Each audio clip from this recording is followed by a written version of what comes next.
할렐루야, 참 좋으신 우리 주님의 이름으로 문안드립니다.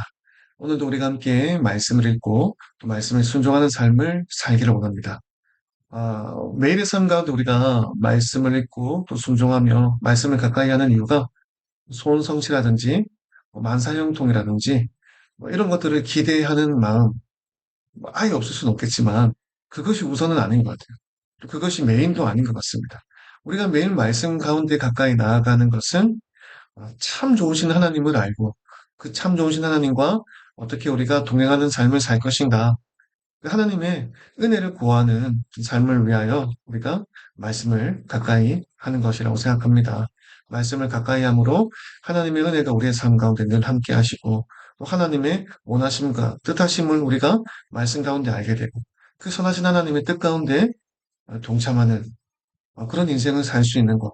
그것이 진정한 인생의 축복이라고 생각을 합니다. 아, 자, 우리가 먼저는 말씀을 통하여 하나님과 가까워지고 친밀함을 누리는 것이 먼저라고 생각합니다. 먼저 그의 나라와 그의 의를 구하는 것. 하나님을 먼저 구하는 것이 첫 번째고요. 우리가 염려하고 걱정하고 하는 것들은 하나님께서 더불어 채워주시는 것이라고 약속하셨습니다. 먼저 우리 오늘도 하나님의 은혜를 구하고 하나님과의 친밀함을 구하고 그분의 뜻과 나라를 먼저 구하는 귀하고 복된 하루 될 수 있기를 매일의 우리의 그런 삶이 될 수 있기를 간절히 축복합니다. 자, 오늘은 우리가 출애굽기 8장 말씀을 함께 보려고 합니다. 출애굽기 8장 말씀 내 삶 속에 뿌린 우상을 내 삶 속에 뿌리 내린 우상을 제거하라 라는 제목으로 우리가 함께 말씀 보기를 원합니다. 자, 지난주까지 우리가 출애굽기 말씀을 계속 나눴는데요. 좀 지나간 말씀을 조금만 정리를 해볼까요? 먼저 애굽의 10가지 재앙이 임하는 이제 본문이 시작되었는데요. 지난 7장에 첫 번째 재앙이 있었습니다. 바로 나일강이 피로 변하는 일이 있었죠. 나일강은요, 이집트의 젖줄과 같은 것으로 그 생명의 공급원이라고 이렇게 여겨졌습니다. 그래서 애굽하면 대표되는 것이 바로 나일강이죠. 그런 나일강을 하나님께서 심판하신 것입니다. 왜 나일강을 심판하셨습니까? 바로 이집트 사람들의 어떤 우상 숭배 때문입니다. 애굽에는 수많은 신들이 있었고 또 그것들을 각각 숭배하였습니다. 농업의 신이 있고 또 하늘의 신이 있고 땅의 신이 있고 비의 신이 있고 또 나일강도 그들을 대표하는 신 중에 하나였다라는 것입니다. 특히 나일강에는요, 강력한 신들이 있다라고 생각을 했는데 이런 하피, 하피의 신이 있었습니다. 하피라고 하는 것은 머리에 이렇게 수초가 있고 또 농업을 주관하는 신이라고 알려졌습니다. 왜냐하면 나일강을 지키는데 나일강의 범람을 책임지는 그런 신이라고 여겨졌기 때문에 아주 이집트에서 중요한 신으로 섬겨지고 있었던 것입니다. 그리고 또 크눔이라고 하는 신이 있었습니다. 크눔은 머리는 이렇게 순양 또는 산양의 얼굴을 하고 있고요. 뿔이 있죠. 그리고 그 손에 농작물을 쥐고 있습니다. 역시 농업의 신으로서 어, 나일강을 지키는 신 중의 하나로서 굉장히 중요한 신으로 추앙을 받고 있었던 것입니다. 자, 이런 분위기 속에서 하나님은 이런 우상 숭배에 대하여 심판하시는 것입니다. 하나님이 우상 숭배를 싫어하는 것, 우상 숭배를 싫어하는 이유는 무엇입니까? 모든 사람, 모든 천지 만물을 누가 만드셨죠? 하나님께서 창조하셨습니다. 그런데 이 창조물들이 서로를 섬긴다. 창조주를 제외하고 창조 피조물들끼리 서로를 섬긴다라고 하는 것을 하나님께서 매우 싫어하신다는 거예요. 세상 가운데 창조주 하나님 외에 다른 것을 섬기는 것을 싫어할 권리가 창조주 하나님께 있다라고 하는 것입니다. 그리고 오늘 본문에서도 여러 가지 다양한 우상들에 대해서 볼 수가 있는데요. 오늘 나오는 몇 가지 신들을 또 우리가 함께 볼까요? 이것은 헤케트라고 하는 개구리의 신입니다. 자, 이집트 사람들은요, 개구리도 부활과 다산의 어떤 상징성을 가지고 섬겼다라는 것입니다. 특별히 나일강의 신 중에 하나였던 크눔과 헤케트가 결혼을 해서 파라오, 이집트의 왕을 이렇게 돌보고 보호한다라고 생각을 하는 거죠. 그래서 이집트의 왕자가 바로 이런 헤케트로부터 시작된다라고 생각했다라는 것입니다. 그리고 또 그 다음 신이 바로 아, 이해죠. 게브라고 하는 신이 있습니다. 게브는 땅의 신입니다. 땅의 신인데요. 하늘의 신 누트, 저기 위에 이렇게 요상한 자세로 이렇게 예, 엎드리고 있는 애가 하늘의 신입니다. 그리고 엎드려 있는 애가 땅의 신입니다. 그래서 가운데 슈라고 하는 또 다른 신을 잉태했다라고 이렇게 알려져 있는데요. 바로 이 게브라고 하는 것이 땅의 신이죠. 그래서 이 땅의 신이 예, 하늘의 신과 함께 더불어서 또한 파라오를 돌보아 준다라고 하는 것입니다. 땅의 신 티끌이죠, 티끌. 이들이 이집트의 번영을 가지고 오고 왕을 돌보는 신이다라고 알려져 있는 것입니다. 그리고 세 번째 신이 바로 어, 파리의 신입니다. 곤충의 신이다라고 또 알려져 있는데요. 이집트 사람들은 이 곤충도 신으로 섬겼습니다. 그리고 실제로 중동의 수많은 민족들이 고대에 이 파리를 우상으로 섬기는 일이 많았습니다. 파리 역시 다산, 어, 그리고 생명을 주는 어떤 그런 신으로서 추앙을 받았다라고 하는 것이죠. 그래서 오늘 8장에서는요, 이 세 종류의 우상에 대하여 하나님이 심판하시는 것을 볼 수 있고, 바로가 하나님의 거듭되는 요청에도 계속해서 고집을 피우며, 이스라엘 백성들을 출애굽시키지 않는 어떤 그 완악한 모습을 볼 수가 있습니다. 이런 심판 가운데도 우리 사람의 마음이 정말로 강박하고 고집스러워서요. 조금도 흔들리지도 않고 단호하게 하나님의 말씀을 거부하는 것을 볼 수가 있습니다. 잠깐 흔들리는 것 같지만 문제가 해결되고 나면 다시 본래의 어떤 자신의 고집으로 돌아오게 되는 것을 볼 수가 있죠. 오늘 세 가지 심판이 어, 이집트에 임하는 것을 보게 될 텐데요. 각각의 단락을 따라 우리가 함께 말씀을 보도록 하겠습니다. 자, 우리 말씀 한번 볼까요?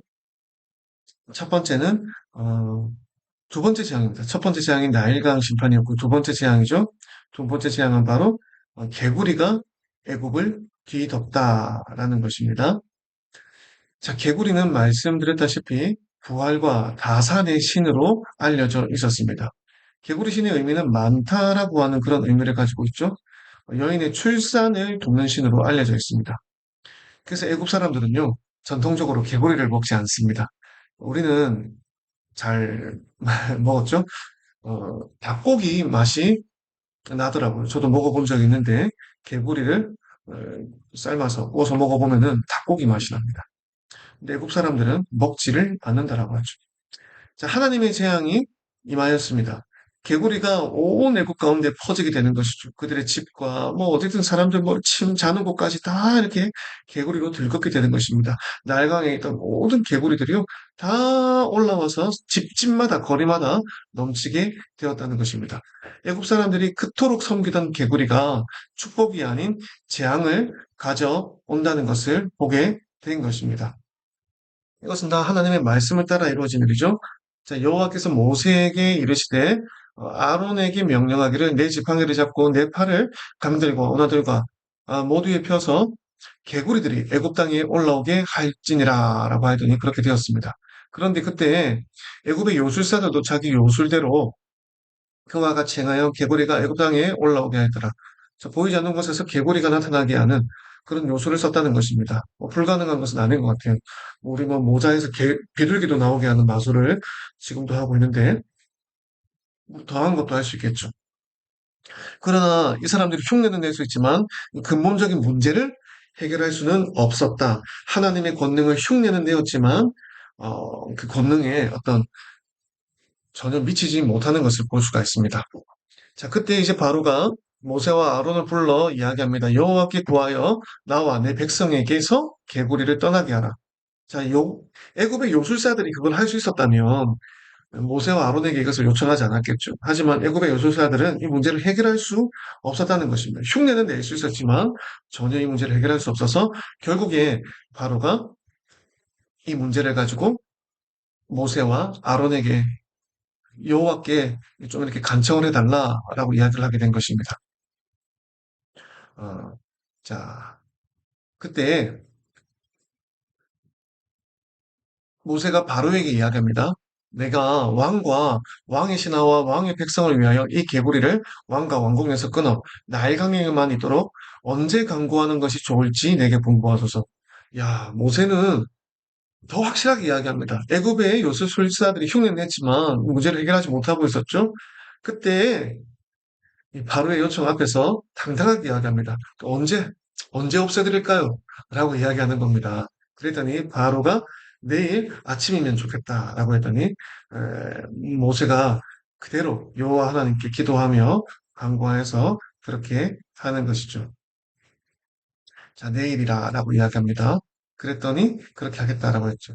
근데 문제가 해결되고 나니까 어떻습니까? 그러나 바로가 숨을 쉴 수 있게 됨을 보았을 때 뭔가 숨통이 딱 트이고 나니까 어떻게 하는 거예요? 말을 듣지 않는 거예요. 다시 그의 마음을 완강하게 고집을 꺾지 않는 것입니다. 여호와께서 말씀하신 그대로였더라. 애굽의 바로가 자신의 마음을 완강하게 할 것이다. 하였던 그 말씀 그대로였다라는 것입니다. 자, 여러분들, 이 두 번째 재앙이 어떤 의미가 있습니까? 우상 숭배의 무익함과 허구를 드러내 보이다라고 생각합니다. 그들이 그토록 섬겼던 개구리 우상이 자기들에게 출산과 풍요를 가져다 주는 것이 아니었다라는 것이죠. 출산과 풍요를 가져다 주는 것은 개구리가 아니라 여호와 하나님 한 분이심을 애굽 모든 사람들에게 알게 하시는 것을 볼 수 있는 것입니다. 자, 두 번째. 자, 오늘의 두 번째, 그리고 세 번째 제안이죠. 땅의 티끌들이 다 이가 되는 것입니다. 자, 우리, 말씀 나누었던 대로, 어, 헤크트라고 하는, 어, 헤크트는 개구리 신이었죠. 땅의 신은 게브라고 합니다. 게 하늘의 신 누트와 합하여, 이 이집트를 돌보고, 그리고 또 파라오를 돌본다라고 알려져 있죠. 게브가 땅을 보호하는 신으로서 축복을 준다라고 그들이 믿고 있었다는 것입니다. 그러나 하나님의 재앙이 임합니다. 재앙이요, 경고도 없이 임합니다. 왜냐하면 15절에 파라오가 마음을 완강하게 하며 듣지 않았다는 것이죠. 이에 경고도 없이 바로 세 번째 재앙이 임합니다. 땅에 티끌을 쳤더니 그들이 이가 되어서 애굽에 들끓게 되었다라는 것입니다. 땅으로부터 그 땅의 어떤 흙으로부터 계부가 축복을 준다라고 믿었는데 그렇지 않더라는 거예요. 모든 땅에 이로 변하여서 애굽의 모든 가축과 사람들에게 붙어서 괴롭히는 것을 볼 수가 있습니다. 요술사들도 자기 요술로 이와 같이 행하며 생기게 해보려고 하는데 이는 생기게 하지 못하였습니다. 전혀 이제 그때부터 이제 그것을 흉내도 내지 못하게 된 것이죠. 그래서 요술사가 바로에게 이야기합니다. 자, 애굽의 요술사들이 이것은 하나님의 권능입니다. 이건 우리가 어떻게 할 수 없는 것입니다. 그때 이야기를 함에도 불구하고 바로가 마음이 완악하여서 말을 듣지 않았는데요. 이 또한 하나님의 말씀하신 것과 같았다라고 이야기를 하는 것입니다. 어떤 의미가 있습니까? 이제 이라고 하는 것. 여러분, 이가 머리에 붙어본 적 있습니까? 저 굉장히 어릴 때 초등학교도 다니기 전에 동네 머리에 막 이가 있어가지고 참빗으로 빗고 했던 기억이 있는데요. 자, 이는요, 섬김의 대상이 아니고 축복을 가져다 주는 대상도 아니라는 것입니다.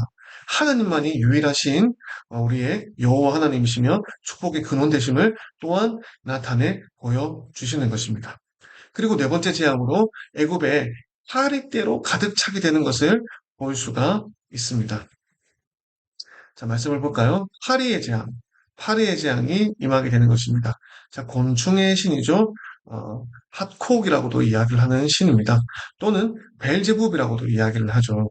여러분들, 곤충이요. 이집트 사람들이 생각할 때는 축복과 기쁨을 가져다 준다라고 믿었다는 것입니다. 그 중에서 특별히 파리를 섬겼습니다. 와집트의 신이라고 불리면서 날아다니는 파리가 자기의 운명을 결정지어 준다라고 믿는 거죠. 파리가 오른쪽으로 날아가면 왼쪽으로 날아가면 뭐 행운이 있고 뭐 불행한 일이 있고 뭐 이런 식으로 날아다니는 파리를 보며 자기들의 어떤 미래를 결정 지었다라는 것입니다. 근데 이런 것이 애국뿐 아니라 중동 전체에 이렇게 퍼져 있었다라는 것이죠. 예수님께서도 귀신에 들렸다라고 하는 어떤 그런 논쟁에 쌓인 때가 있었는데요. 그때 어, 바리새인들과 서기관들이 예수님께 바알제부 파리의 신에게 이렇게 붙들렸다라고 그렇게 이야기했죠. 그만큼 이 파리 신이 중동 지역의 유명한 신이었다. 아주 잘 알려진 신이었다라고 하는 것입니다. 자, 그때 보십시오. 사리에 대한 심판을 여호와 하나님께서 경고를 해 주셨습니다. 그런데 이 파리에 대한 심판을 경고하면서 한 가지 특별한 말씀을 해주시는데 22절에 보니까 그날 내가 내 백성을 구별하겠다. 그들이 거주하는 고센 땅을 구별하여 그곳에는 파리가 없게 하리니 이로 말미암아 내가 여호와인 줄 네가 알게 될 것이다. 애굽 전체에는 파리가 들끓게 될 것이지만 어디요? 이스라엘 백성들이 머무는 고센 땅에는 파리가 한 마리도 없을 거라는 것입니다. 이것을 통하여 어, 여호와 하나님께서 이스라엘과 함께 하신다라는 증거를 삼게 하신다는 거죠. 그때 파리로 괴로웠던 바로가 모세 아론을 불러서 이야기합니다. 자, 뭐라고 이야기하죠? 어, 가서 알겠다. 가서 이 여호와를 제사하는데 이 땅에서 해라. 나가지는 말고 이 땅에서 여호와를 제사하라라고 이야기를 하는 것입니다. 야, 이거 뭡니까? 이게 참 웃기는 이야기죠. 이 땅에서 하라는 거예요. 여러분들, 지금 어떤 일이 지금 애굽 땅에서 일어나고 있습니까? 지금 애굽의 우상들을 여호와 하나님께서 심판하시면서 그 너희에게 축복을 주고 다산을 주고 생명을 주고 또 너희의 운명을 결정짓는 것은 다른 그런 어떤 우상들이 아니라 여호와 하나님이심을 분명히 나타내 보여주고 있습니다. 이 땅에서 사람들이 추구하고 섬기는 것이 얼마나 허상인지를 하나님께서 지금 폭로하고 계시는 거예요. 우상들이 너희들의 삶을 보호해주지 못한다는 것을 너희가 이제 알지 못하겠니? 라고 하나님께서 경고하고 계신다는 것입니다. 근데 바로가 어느 정도 마음이 좀 움직이는 것 같아요. 그런데 어떻게 이야기를 합니까? 자, 25절에 이 땅에서 너희가 제사를 드리라라고 이야기하는 것입니다. 지금 하나님의 명령은 무엇입니까? 그들로 애굽을 나가서 사흘 길 떨어진 광야에서 하나님을 섬기도록 하라는 것이죠.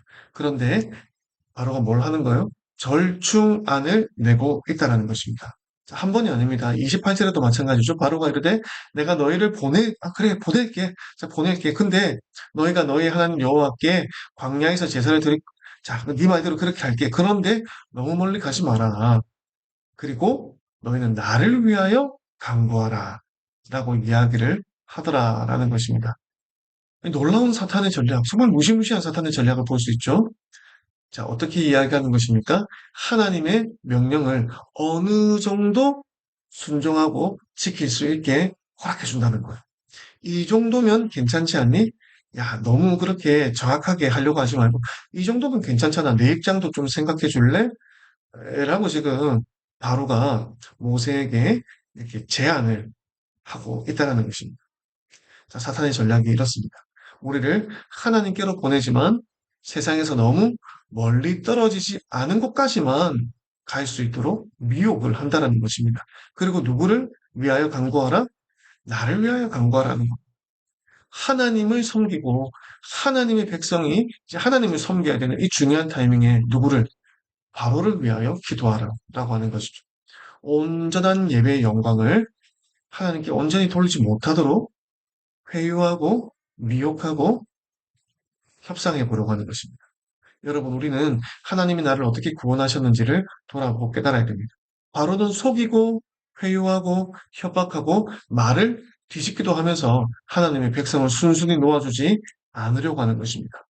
그러나 이런 바로의 고집스러운 모습은 하나님의 심판 가운데 그 권세가 결국에는 무너지고 말 것입니다.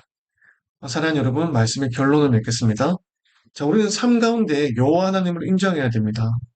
하나님을 대적하지 말고요. 고집을 피워서는 안 되는 것입니다. 하나님은 심판 가운데 자신을 계시하는 분이십니다. 그리고 그 심판을 통해서 우리가 쓰러지고 멸망하기를 원하시는 것이 아니라 그런 일들을 통하여 하나님을 알고 하나님을 바라보게 하시는 거예요.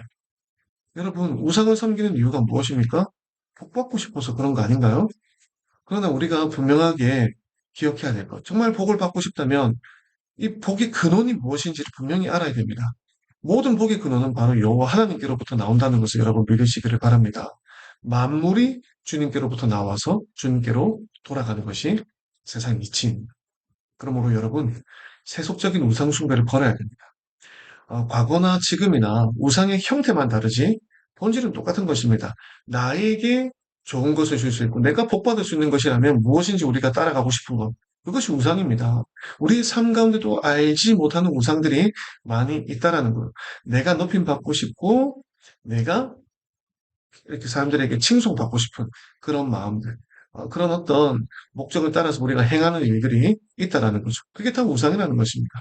내가 잘 되고 축복받는 것만 바란다면요, 우리는 결국 하나님을 섬기는 것이 아니라 교회를 다님에도 불구하고 우상숭배에 빠지게 될 것입니다. 여러분 기억하십시다. 하나님의 심판이 있습니다. 마지막 날 하나님께서 세상을 심판하실 것인데요.